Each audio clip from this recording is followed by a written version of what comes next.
All right, what's up, guys? I hope you're doing well. I'm going over another post. Since inflation is such a hot topic and everything else, I kind of wanted to do a few posts and learn more about it myself as well. And so basically, I found the something called the GDP Deflator, which seems to be more of like a macro geek kind of thing, which is why I looked into it. Um, but it's not something that like I hear many people talking about outside of like an economics course or anything like that. So I thought I would make something about it.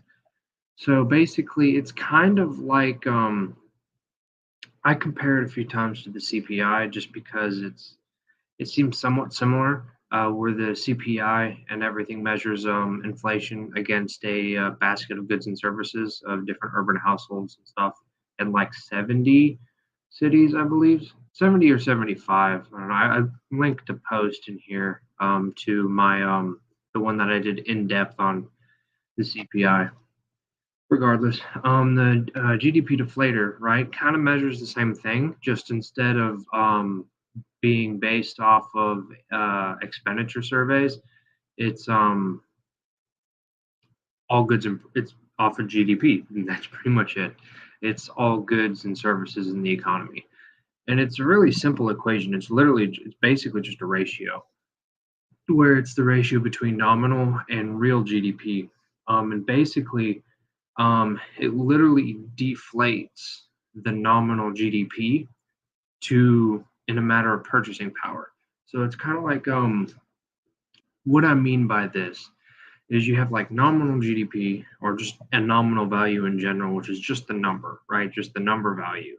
Um, and then there's the real value. In this case, it's like the difference between the nominal minus inflation is the real value. How much like stuff does it actually get you? It's actual purchasing power. And so in terms of GDP, it's like how much actual value was made, period, not whatever. Um, in a way. And there's kind of a, I guess it's kind of a caveat from what I can understand. It's like you have basically you have like a base year. It can be a time range. All you're doing is the GDP deflator, and all it does is it scales the nominal GDP to be at an equivalent level in terms of the dollar's purchasing power to a certain base year. So if you do that in the previous year, say like 2022 to 2021, or I guess it'd be 2021 to 2022 because we haven't finished 2022 yet. Anyways, um, so yeah, it literally just scales down the value. So you're making an apples to apples comparison. You're comparing something on an equivalent ground because we know that there's inflation and deflation and stuff like that. We just were very well acquainted with inflation because, as you'll see later, um, here we have the GDP deflator, meaning it like brings it down, right? And it never goes below zero. So we never scale up nominal oh my God, nominal GDP. It's always been scaled down to previous years, right? So it literally all it does is it identifies how much the prices have inflated over a specific period of time. Um, again, making it the same dollar terms. Again, in this equation, these two sides, the nominal GDP and real GDP, it's the same goods and services, right? So literally, it's like these are the nominal GDP is the same goods and services from the same year, say 2020 or whatever as an example, um, in 2020 dollar terms. If we wanted to do 2019, or if we wanted to find the GDP deflator from on 2019 to 2020, right? We would have the goods and services produced domestically in 2020 dollar terms as the nominal GDP, and then same goods and services from the year 2020 get the real GDP, right, which would be minus inflation since we're using a time period of only 1 year. So the year over year inflation for all of 2021 or 2020 is the example I'm giving. Um, Same goods and services from 2020, but priced in 2019 dollar terms, right? So that we can look at them equivalently. How much has GDP changed from 2019 to 2020 in 2019 dollar terms? That's all it's doing. Um, right. And so that's pretty much what it's used for.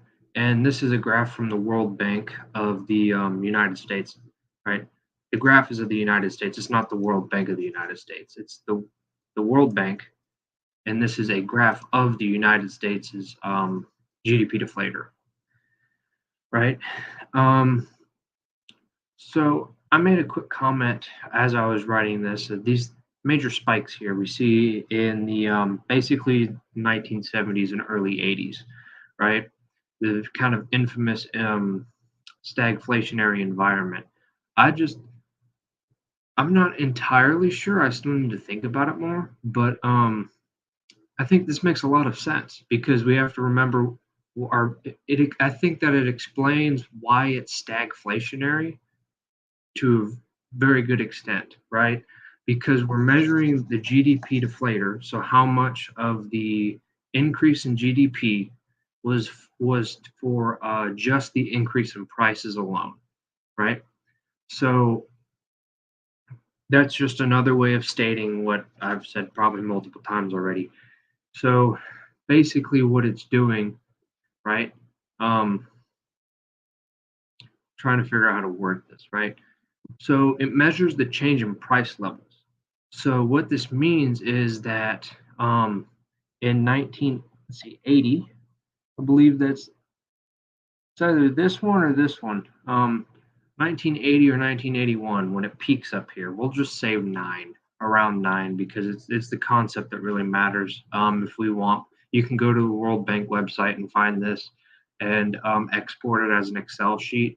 I think was one of the tabs there. You can get the data. It's out there. It's on their website for you to use. Um, but basically, that means that the increase in GDP in 1980, 9% of that was due to only the increase in price level, not an increase in the actual goods and services, right? Um, Meaning that's a pretty decent amount that's due only to the price level. And considering that this period is already known to be very stagflationary, meaning inflation, like high inflation, but low like economic growth or even recession, right? So, right. So basically, since we're measuring GDP, which is kind of the whole economic growth and everything else, knowing that this is a period in which we had low economic growth, but we had the highest, at least in this data set, I couldn't find it going before 1961, I believe is when it started. I couldn't find it before any data from there. They could have just not have it at the World Bank website, but I don't know. But anyways, yeah, I think it was just something I've been thinking about. I don't know. Still thinking about it, obviously. Probably worded it better in my writing. And then just kind of more comments on how this compares to the CPI, right? Again, the CPI is the consumer price index, right? It's a basket of of goods and services purchased by consumers, right? Then it's a weighted average depending on the expenditure surveys. And I actually typed here, and it's highlighted in green because I linked the CPI post and everything else that I go a lot more in depth in. That'll go more in depth with that. So the difference between the GDP deflator and the CPI and everything else is kind of that basket of goods and services. The GDP deflator is like all domestic goods and services for that year, right? Whereas the CPI is just that basket of consumer goods and services that are a weighted average and such, right?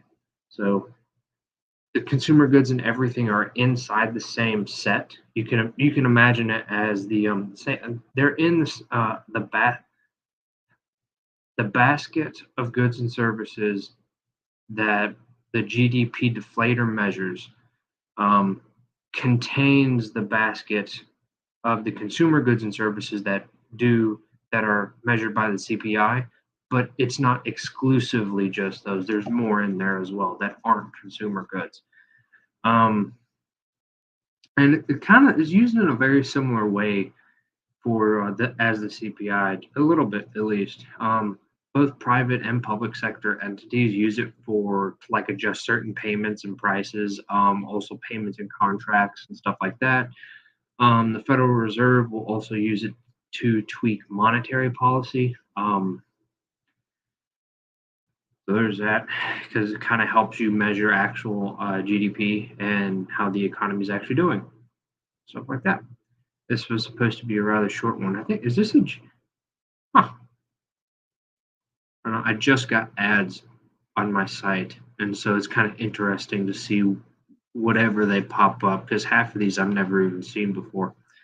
But anyways, that's all I got for this one. Basically, the idea for the next few, I don't know how